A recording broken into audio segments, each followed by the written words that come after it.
हुकूमत मुद्दत पूरी करेगी, इलेक्शन मुकर्ररा वक्त पर होंगे, पीडीएम इजलास में फैसला। फुल कोर्ट के जरिए आर्टिकल 63A की तशरीह के लिए सदारती रेफरेंस भेजने की करारदाद भी मंजूर। मौलाना फजलुर रहमान के इजलास के फैसलों पर ब्रीफिंग।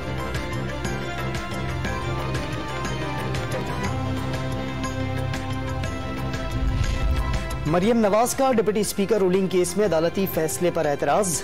ममनुआ फंडिंग केस का फैसला जल्द सुनाने का मुतालबा। मजीद ताखिर पर इलेक्शन कमीशन के सामने धरना देने का ऐलान। चीफ इलेक्शन कमिश्नर पर इमरान खान का एतराज भी बिला जवाज करार दे दिया।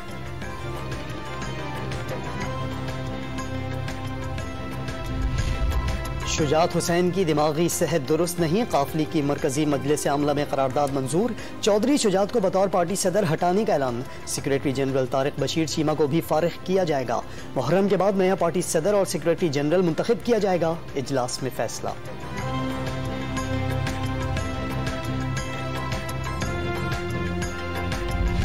साहिवाल में तेज आंधी के साथ मूसलाधार बारिश, गोदाम की छत गिर गई। मलबे तले दबकर गंदुम की चुनाई करने वाली 6 खवातीन जामहक और 14 अफराद जख्मी हो गए।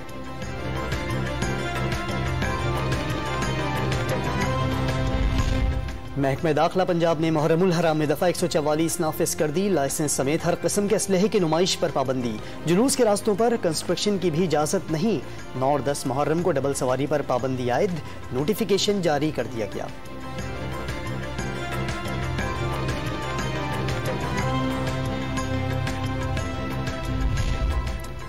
और शुमाली कोरिया के अमेरिका और जनूबी कोरिया के खिलाफ जौहरी हथियार इस्तेमाल करने की धमकी।